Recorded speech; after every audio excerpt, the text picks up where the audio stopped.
Okay. Anyway, okay, guys. So last week we finished off in the middle of the introduction, and we had gone, and in the introduction we had got to the point where he was busy saying we'd gone through the verse in the Torah where it says what God wants of us. Because basically the verse was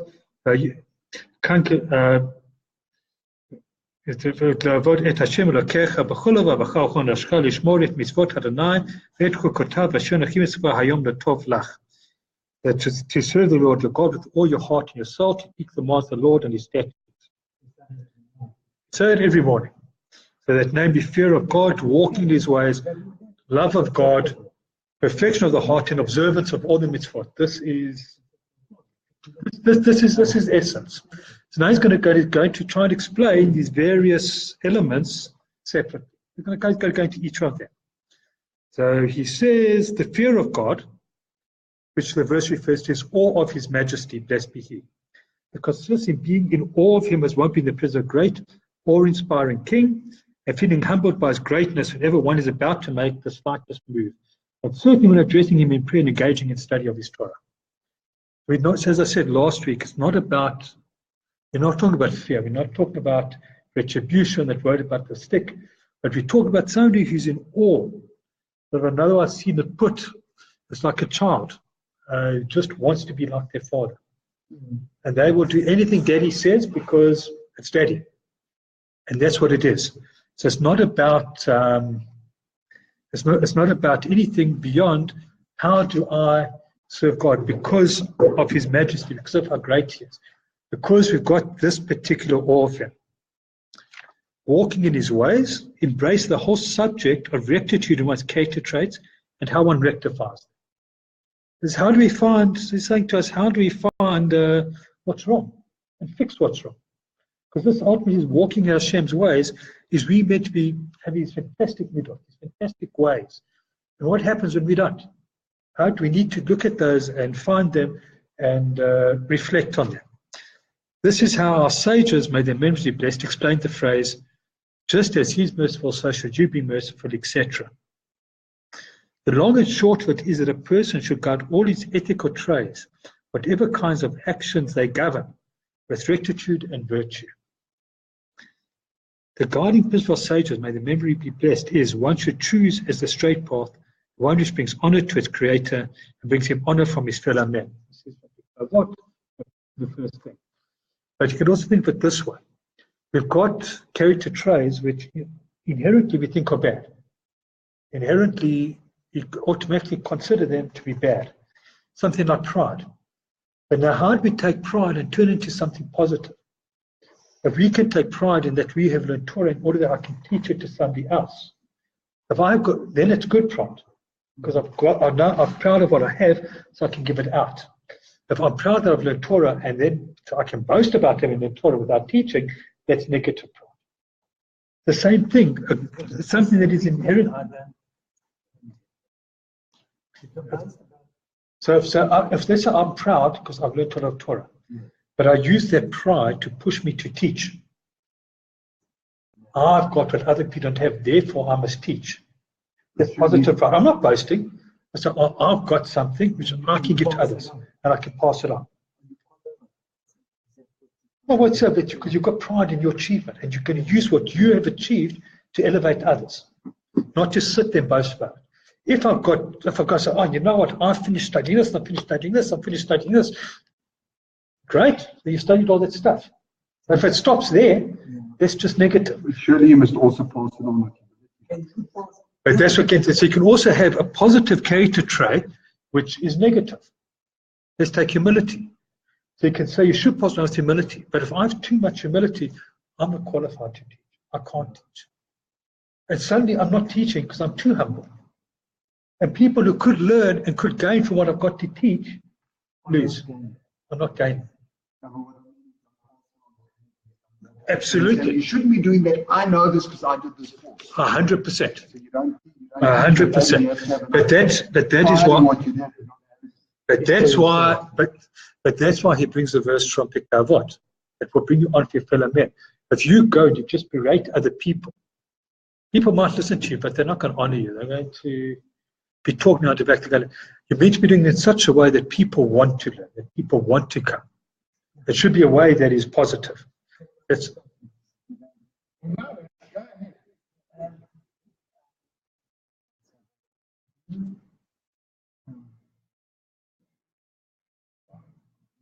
okay. So, Are you going to tell us now about the Balagora? No. That is whatever path leads to the goal of true benefaction, namely the one that engenders a strengthening of the Torah, enhancing of civic fraternity. It says this is what walking Hashem's way is.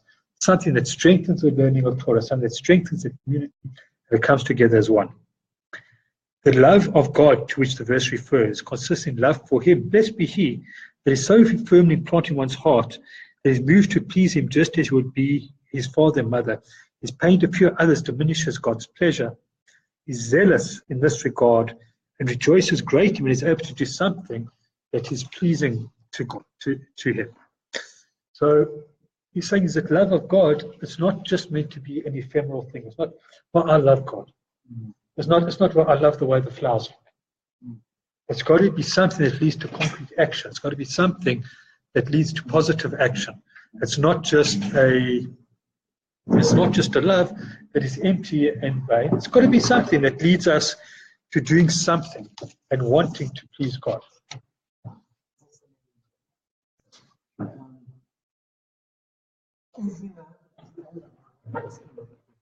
Yes.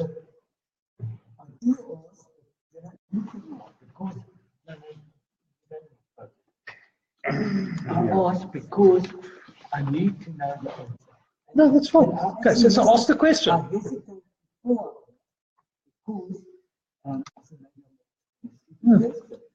then I think I don't care. Yes. I don't care. I want to know. Yes, okay. So, I don't think it's possible. You understand? yeah, no. I don't feel confident. No, but so just ask. There's no need to be confident. Yeah, just ask. Yeah, absolutely. Good. Yeah. You asked the question paragraph before Rashi answered. Okay. Doesn't matter. It doesn't matter. The wholeheartedness to which the verse refers consists in serving God, blessed be, with pure intent, namely for the sake of worship itself and without any ulterior aim. Also subsumed under this principle is the one that he be wholly committed to God's service, not like someone who wavers in his commitments of false commands by right, but whose whole heart is committed to the service. This is what you were saying before. That serving God is not about just coming in the morning, doing it, going home. The whole idea of Musa, the whole idea of Mesilat Yesharim is to get us to the point where once again we're paying attention, we're connecting, we're creating this thing that we are worshipping Hashem because we want to. It's from this love of just wanting to connect.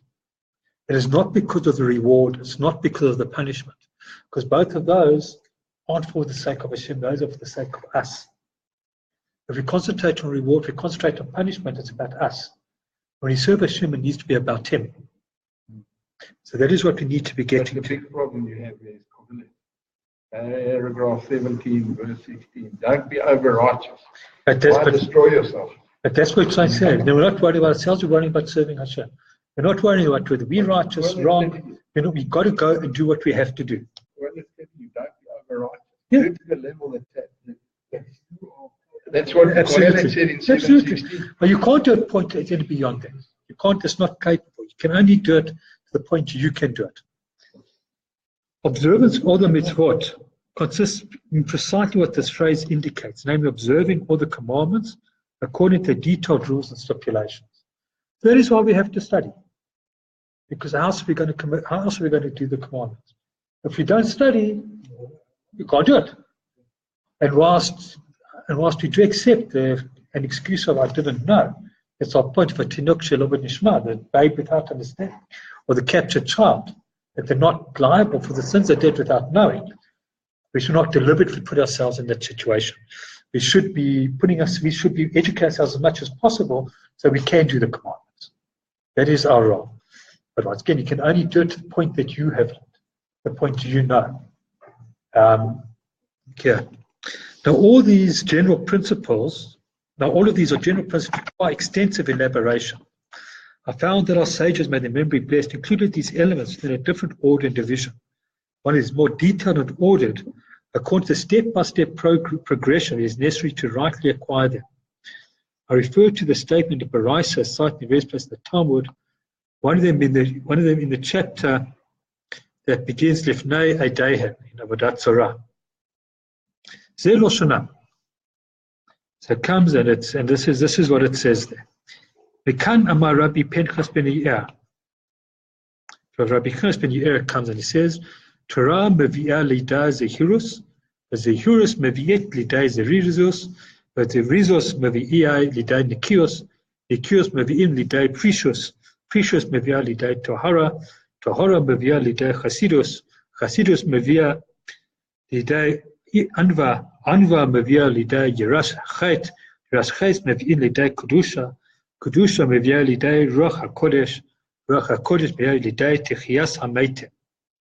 So Rabbi Pinchas ben Yair derived, Torah leads to vigilance, vigilance leads to alacrity, alacrity leads to blamelessness, blamelessness leads to separateness, separateness leads to purity, purity leads to piety, piety leads to humility, humility leads to fear of sin, fear of sin leads to sanctity, sanctity leads to the Ruach HaKodesh, the Holy Spirit, and the Holy Spirit leads to the resurrection of the dead in the world to come. No. Hebrew. It's not modern Hebrew. Well, you've got pre-Hasidus. So the thing is, you must say, so it's not a Brisa is as opposed to Mishnah. So in the Talmud, when Rebbe put together the Mishnayot, and he gathered all the Mishnahs from various places, and he put together a version of ones that everybody agreed with that were concise and were authoritative. But a whole lot of other ones which sometimes were out of place, they didn't fit in anywhere, or there seemed to be something wrong with the wording, or it just contradicted. So instead of him trying to put together a body of work that encompassed everything, he created the Mishnah as we have it, and then there was another body of work called the Brisas. And these Brisas get quoted various times, sometimes to support other Mishnahs, sometimes bring additional information. And you find that quite often in the Talmud, they'll come and say, no, don't read it like that. Read it like this, correct this word, or correct that word. But you'll find they talk about people whose job it was, they went from yeshiva to yeshiva. And they just had the entire body of Brisas memorized. And they'd sit in, and when they were discussing a certain section, we'd bring up Brisas related to that section for teaching. And it gets right in the Talmud, and the head of the academy would say, hang on. You're saying it that way, it should be said like this. Or it means this and not that. But so over here, they bring this brisa. You can see this brisa is just coming to, it's not a brisa about halacha. It doesn't really fit into the Mishnah anymore. The only Mishnah which is purely philosophical is Mesilat Avot. So over here, this brisa is talking about how do we get to this level over there. And he's using, and so it goes through all these stages, these 8 stages. Starting with, so he says you start from that the Torah leads to vigilance. So you've got to watch what we're doing. Vigilance leads to alacrity, being quick to do what we need to do. Alacrity leads to blamelessness, coming to do things, trying to avoid sin, that we don't carry a burden of guilt around with us. Blamelessness leads to separateness, precious. And precious here, the separateness he's talking about is understanding when we need to connect with the world and when we could pull back. Because a lot of things in the world are allowed, but just because something is allowed doesn't mean it must be done. Or we should only do things. Yes, we need to eat. And yes, there's nothing wrong with enjoying our food. There is something with enjoying a 5-course banquet 3 times a day and eating like a pig. So we've got to understand when to connect to the world and when to draw back. So that's what he means by precious, not going and living on the top of a mountain and rolling around in cold snow, which earlier he said this is foolishness. He's going to have to go through what he actually means by this precious. Absolutely. Precious separateness leads to purity, because now we're separating ourselves. I think you can do a lot of things which lead to impurity. because we overindulge. It leads to us doing things we shouldn't, which leads to impurity. So if we know how to come into the world and interact with the world in the correct way, that helps us stay pure. It helps us keep away from the forces that will make us impure. Once again, not to go live on the top of the mountain, not to cut ourselves off completely, but how do we do it in such a way that we're still honoring God and honoring what we need to do, while at the same time helping to elevate ourselves from mere animals to spiritual beings.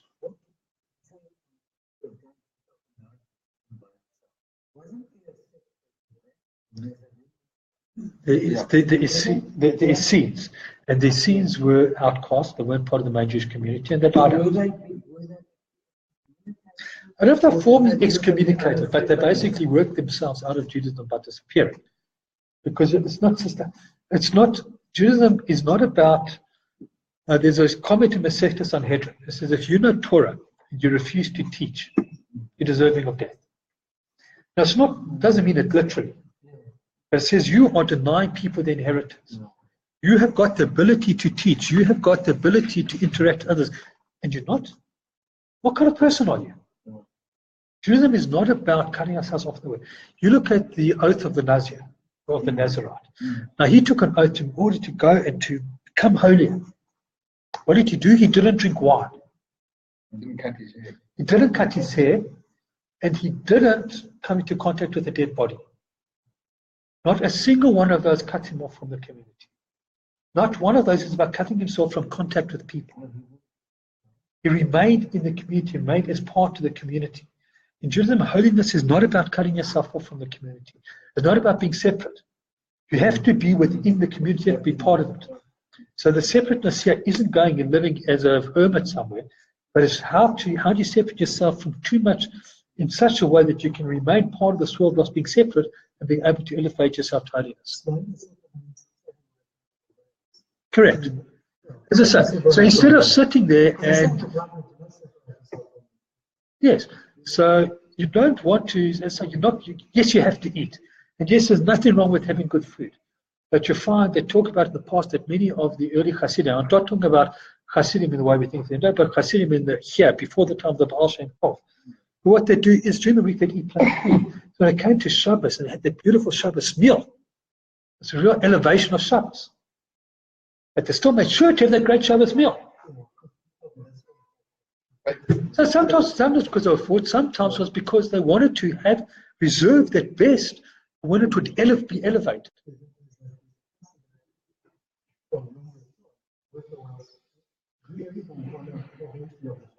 Yeah.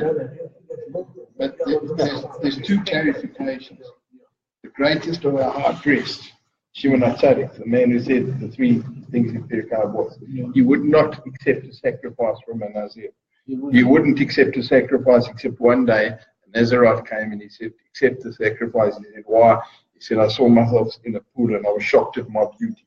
So Nazarism is not mainstream Jew. And secondly, Mark's right. But the Dead Sea Scrolls are the living testimony to what the Essenes said. But they didn't like women. So there was no progenitor. You can't, anyway. Yeah. Okay. So these say, so separateness leads to purity. Purity leads to piety. Then you can go, you can do more. And the more pure you are, the more you get involved. And the more involved you are, the more pure. So that's a lovely feedback loop. Piety leads to humility. So the more you connect to God, the more you understand how minor you are compared to God. And the more you connect, the more you can feel this. Humility leads to fear of sin. Because now you're connected to God and you can have this real fear of sin. Because now you want it. You really don't want to disappoint God. It's no longer because of that. Fear of sin leads to sanctity, to Kedusha. Because now you're keeping yourself and you're elevating yourself so you become to be holy. Kedusha leads to Ruach HaKodesh. This is what leads to us joining to Hashem. We have to become really close to Hashem, which obviously then leads to Chiyasamayim. So these 8 steps are the 8 steps that he uses when he describes when he goes through it. As he continues, I've decided to compose this treatise, following the scheme provided by this writer, to teach myself and remind others of the qualities necessary to achieve complete service of Hashem according to their ranks. What do you mean you put this? Who assembled all this barata? Who put them together?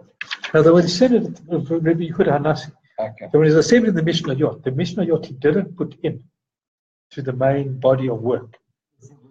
There were two sets. So you had the Toseftas and you had the Brasas. The Toseftas were additional and extras. Brasas, some of them were doubtful. Some of them were great, but they didn't really seem to put in. Now, where would you fit this in? Maybe I could have put it into Pikavot. It doesn't really, it's not really a topic of halacha.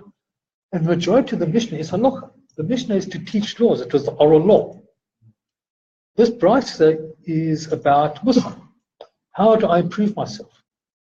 So you might have wanted to say, well, let's put it into Pikavot. But other than that, there's no real Masechta for it to go into. Is there a separate book of brasas that you can get? Not that I'm aware of today. The brasas we have today are the ones that we find referred to in the top. There may be. I'm not aware. So as I say, so you had this guy. So probably a lot of the brasas are duplicated in the Tosefta, which is found in the back of most in the big Talmud. But in those days, they had guys. His job it was to memorize the brasas. And they go from academy to academy. What people it was to be qualified as a judge in the Sanhedrin. It's not what a rabbi of today is. These guys had to study the entire Mishnah. They had to expound on the entire Mishnah, which would be our Gemara. They didn't have the Gemara written down yet, but they had to be able to expound on the entire Gemara. They had to be able to expound on the entire Kabbalah. They had to be able to recognize sorcery. Because otherwise, how do you judge a case of a person's a sorcerer or not, or a fake? They had an encyclopedic knowledge of Judaism, far greater than probably most people today. But there was another exceptionally important qualification for a judge in the Sanhedrin. And let's be clear, far more important. They had to be the head of an academy. If you were not the head of an academy, if you were not a teacher, if you're not a student, you could not be a rabbi and you could not be a judge in the Sanhedrin. So you're saying there was 120 academies? The Sanhedrin, Great Sanhedrin was 71, including the Nasi. 71, sorry. But they talk about in a trial, in a punishment trial, you had the Great Sanhedrin sitting. There had 3 rows of students in front of them, of their most senior students, sitting in front of them as part of the judging panel. So they had these guys. I mean, you look at Rabbi Akiva, the most famous, the largest was Rabbi Akiva. They had 24,000 students at that time. These guys, every single one of them was a teacher. Every single one of them had an academy. If you did not, you could not be. As a Masechet Sanhedrin, the Torah said, if you're not prepared to teach, what kind of person are you? And they weren't going to let a person who wasn't prepared to teach be on the Sanhedrin. You had to be a teacher. You wanted to be a judge, you had to be a teacher. So where did Yehuda Nasi come into this? The Yehuda Nasi was so don't forget the time Yehuda Nasi was writing this down. You've just had the second temple. The second temple was destroyed 70 odd years before. You've had the Bar Kokhba revolt, the Jews forced into exile. Now you've got a problem. How do you keep the Mishnah from being forgotten? How do I keep the Mishnah from being corrupted? And now having a Jerusalem here, no, Yehuda Nasi was in Jerusalem, was in Israel. They reconstituted. He reconstituted the Sanhedrin in Pumbedisa. Sorry, in Yavne first. In Yavne. So how do you stop from being corrupted? How do you stop? You have to. So he collected it. And you write it down. Now he had been taught by the student. He was taught by student Rabbi Akiva. Rabbi Akiva organized the Mishnah Yot in the form we have today, of the different Masechtas with the different Seders within each Masechta. So each Seder with the different Masechtas in each Seder. That was all not Rabbi Akiva. But he organized it orally. Rabbi Yehuda Nasi then and put it all together into a single work. And that was then that was accepted by everyone. Later on, you got 2 different sets of Gemaras because your academy in Israel, and the same in Israel, and the academy under the Reish Galus in Babylon, each had their own set of Gemara, and that's why I got Talmud Bavli and Talmud Yerushalmi. But the Mishnah is common to both. There's no argument over the Mishnah. Yeah. So, Yes. You get lots of commentaries on the Mishnah. You've got commentaries. No, you've got commentaries on the Mishnah. You've got Rashi commentaries on the Mishnah. You've got Rambam commenting on the Mishnah. You've got the Bartanura and a whole lot of others that comment on the Mishnah. Like everything else. You comment on it. And then you'll find within the Talmud itself, when they quotes the Mishnah, there's additional commentaries within the Talmud on the Mishnah before it goes on to commenting on the Gemara.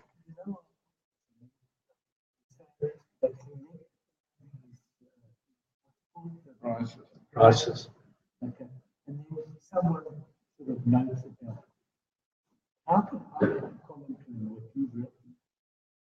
I might mean something completely. Because don't forget, particularly with the Rishonim, they were taught by the guys that had been taught by the people that wrote it down. So they had a chain of transmission. And in that chain of transmission, so you had from the Amoraim to the Tanaim to the Gaonim to the Rishonim, and they all taught. What Rashi wrote down, he was writing down what he had been taught by his teachers plus his own thoughts. And as you go on through time, we can see what they wrote down, and we say, but what about this that maybe we could also consider something else? So it's more, so it builds up, and that's where we've got more. It's to understand as well. Yeah, it's tough to understand, because the problem is that don't forget that when they started writing things down, anything had to be handwritten, so it was concise. They would not use two words where one word would do. And sometimes they use one word and you need 50 words to understand what they were saying. So they would use as concise as possible. That guys can wait a second, but you need to understand from this word is this. And you'll find that even Rashi is very concise. So a lot of time people will suddenly look at Rashi and say, oh, well, he's Peshat. It's simple. But you go look at the volume of commentary, super commentary Rashi, Sisei Chachamim, the Guru Arya, which is the Maharal and Rashi. And these guys have got paragraphs trying to explain one or two lines in Rashi. Rashi is not as simplistic as people think when you start looking at all the super commentaries. So Rashi passed on what here. So Rashi will quote a midrash, or he'll quote somebody else. The very first comment by Rashi in the Talmud is in the name of his father. I'm going to show cover to his father. So his very first comment in Bereshit is in the name of his father. But so he will quote others. But we need to understand his commentary. And if you read Ramban will often go and stress, well, sort of Rashi says this, and Ibn Ezra says this, and Rambam will say this. I don't agree, or I do agree, or there's a good reason. So they do discuss each other. Sometimes it's to continue to disagree with each other. This is why you have one. There's a phrase that's something. These and these are the words of the Holy Torah. Sometimes we don't have a resolution. We don't know what is the correct answer in the Talmud. There's multiple answers. We say in the time Mashiach, Eliyahu, Navi comes, he'll sort out those answers for us. He'll sort it out for us. Until then, if your community wants to do that and their community wants to do this, that's fine. That's all Judaism. The problem is when the community wants to do something completely out of that and say, we want that exception. Wait a second. Now, as I should say, there's a comment, there's 70 faces to the Torah, not 71. Some things are beyond the pale. There are certain things we can allow, certain things we can't allow. Not everything is acceptable.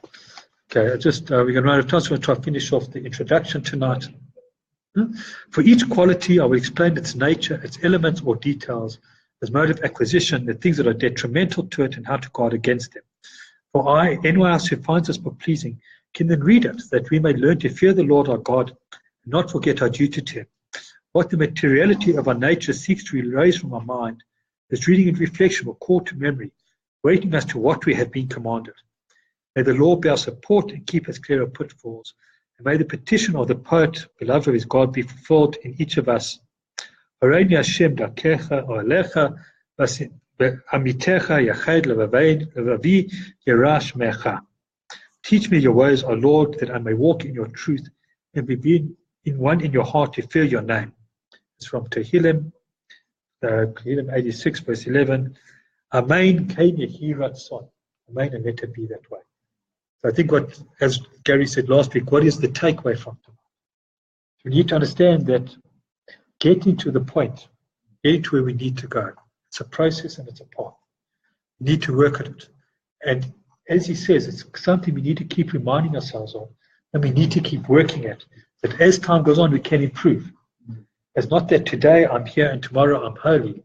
But I need to go from where I'm going and really start paying attention to what I'm doing, to actually doing it as quickly as possible, to doing it with that speed and whatever. We need to go and we'll go through. And so let us go and take that in to start looking at where we can improve. At the same time, understand that there's not going to be instantaneous, not going to be something that just happens, but something you can work on, but in time will happen.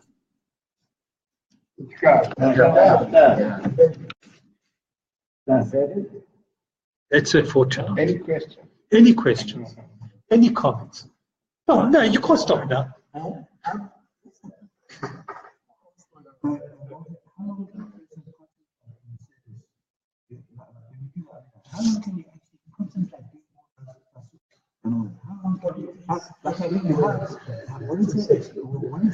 Everybody's different. Everybody's different.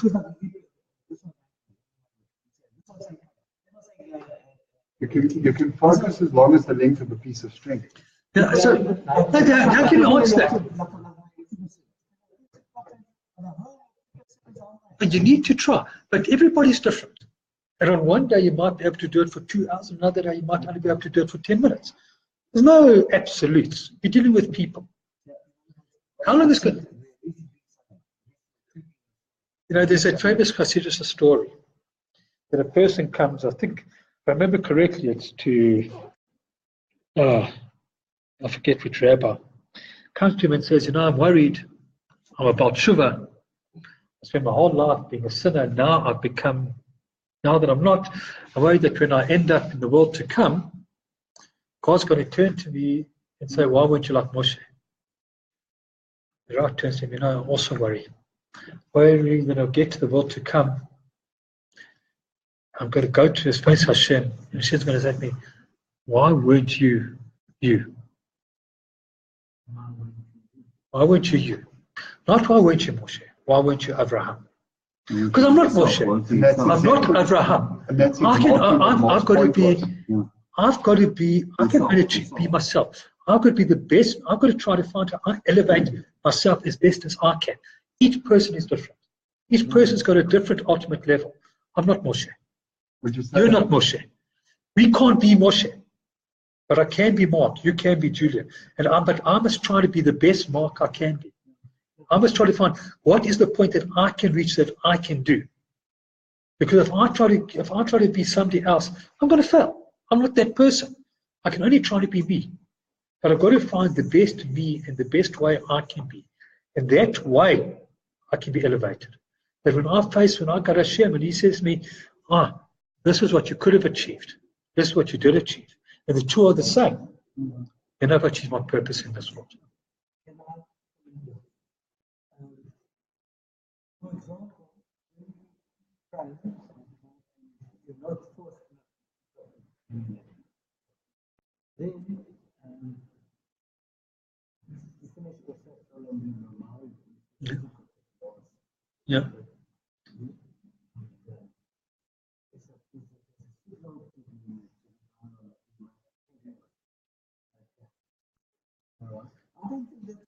You see, the problem is the guy that is in a difficult position. At the one hand, he can't, if he goes at the speed of the fastest, as people he leaves behind, they're going to be frustrated. If he goes at the speed of the slowest, the people who are fastest, they're going to lose their constraint, they're going to do it. You should be going at the speed of the majority. You can't go at the speed. So you see, if you watch when I'm in the Bima, I look around. I wait until the majority have finished. But you can't wait until everybody is finished, because then other people are getting frustrated. And that detracts from their ability to pray.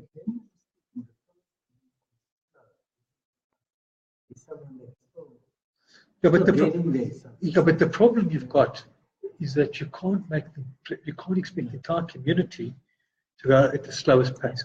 You can't expect the whole community to go at the fastest pace.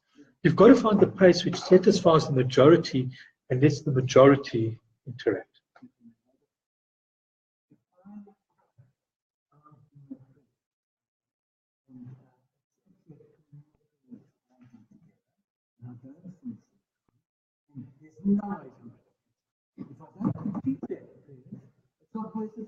It's always worth it. And there's certain prayers that you complete regardless where the community is, other than one which you can cut short. It's important to learn what to do. You finish the middle regardless of where the community is. You finish the Shema, things like that. But jump. So it would be good if you can complete it all. Stay up and finish it. Be behind them and finish after everyone. But the problem is that you can't go at the speed of the slowest person. How do you calculate when you're davening for the fastest person or that where the community has learned to go so fast that nobody's doing with kavanah? Yeah, you can't. We can do. How do you readjust the community to say we're doing it at a pace which is fast, but kavanah fast, not this? All I know is that when I daven from the Amud, I'm standing up there, I make a point to pronounce each word softly, loud enough for me to hear it. So I know that is at least a pace that a person reading normally aloud can daven at. Then I still go and I look and wait a bit longer because I do read fast. But if I were to finish last doing that, then I think there may be a problem in the community. But you can't really say, because some might have a community where everybody's a native Israeli and they can read it fast because it's their language. Could have a community where everybody learned to speak Hebrew in their 40s and they're all slow. So there's not.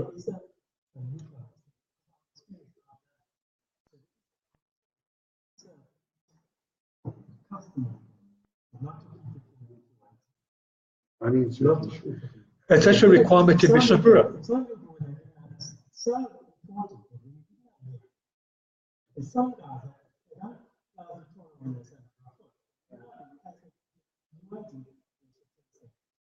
But it's in the.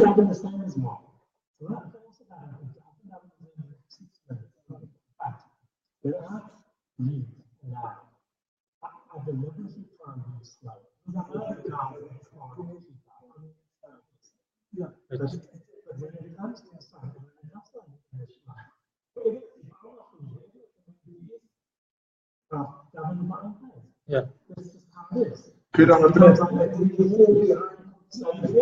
So what? But surely part on what Maya says is that part of a community is encouraging people people come to shul to take on the Yiddishkeit, to learn, to grow, to have more kavanah, whatever. And what I'm saying is that it's easier. It's somebody who's new and trying their best and doesn't understand Torah that much or the halachas that much will more easily get frustrated, disenchanted and start coming to shul or give up. For the people that are slow, the person that is able to daven at lickety-split steam train speed should have enough knowledge and kavanah should be at a higher level that they're more understanding. It's a horrible balance. For Shaliach Tzibur, it's a horrible balancing act. For any community, it's a horrible balancing act. On the one hand, we've exhorted, you find in the Mishnah Berurah, it says, do not keep the community waiting. It's rather Mishnah Berurah speaks. He speaks out against chazonos because it repeats words unnecessarily. So it's a case of what is unnecessary. So you wait for the majority to finish, but you can't wait for everyone. It would be great if you could, but I mean, you look here in the morning. You've got people who have to go to work, so we could govern at the speed. Then again, maybe you need to wait for the person who's saying Kaddish, who comes in 3 times a year to say Kaddish. He's here today.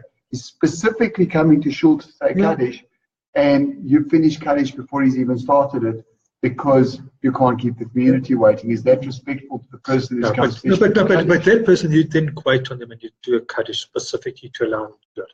I'm not going to argue that there are times when you're going to make specific allowances. Okay, no, that's what is the halacha? We come into a situation where I'm finishing the Amidah and you doing Kedusha. Do I respond to you or do I carry on finishing my prayer? No, you're not.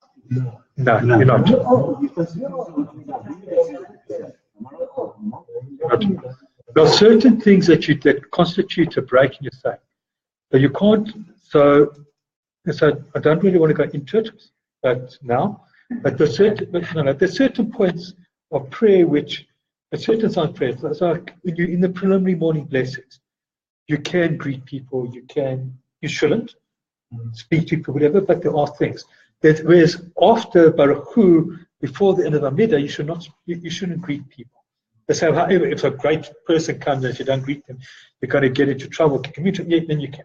But there are certain times you can't speak certain times. You can't speak certain things. You do wait for certain things. You don't wait for. It's a shiur and so on. Maybe we must do a shiur on that kind of issue.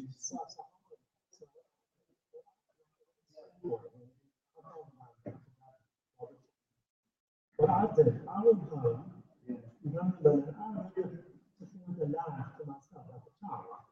So that I knew it. So that I knew how to die. That's what I did, like a child. Then I learned. What's changed?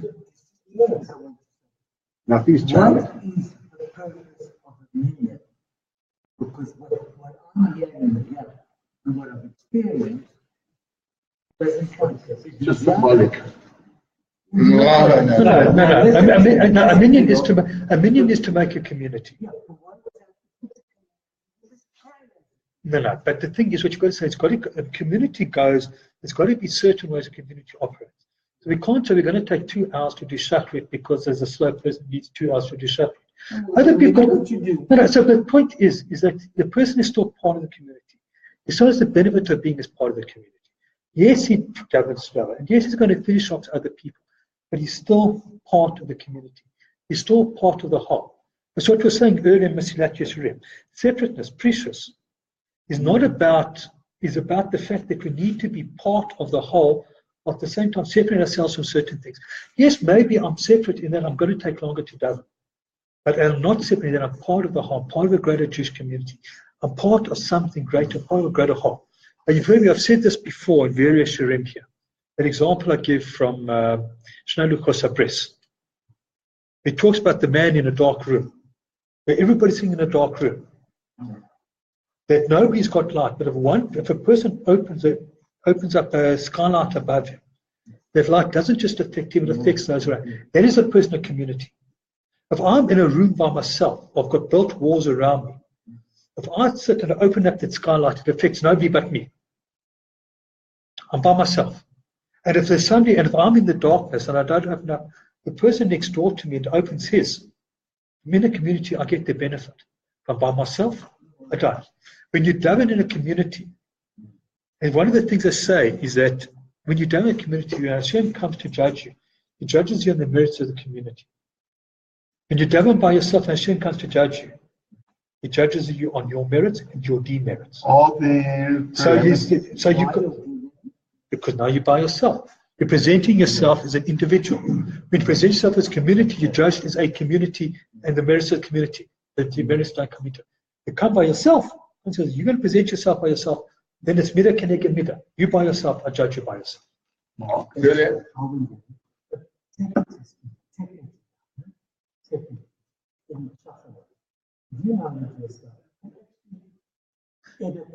Yeah, and it's actually, if you know Yisrael, in the back of the Art Scroll Siddur, they've got the list of laws. And they've actually got a section which says, if you arrive late, you need to skip. This is the order of things you skip. Not ideal, but it can be done. But if you daven slow and you want to daven with the community, there are ways to do it. Okay, guys, I think that's it for tonight. We had a good discussion, and I look forward to it. I don't know, are we going to have next week? No. So you've got the hot beef and right.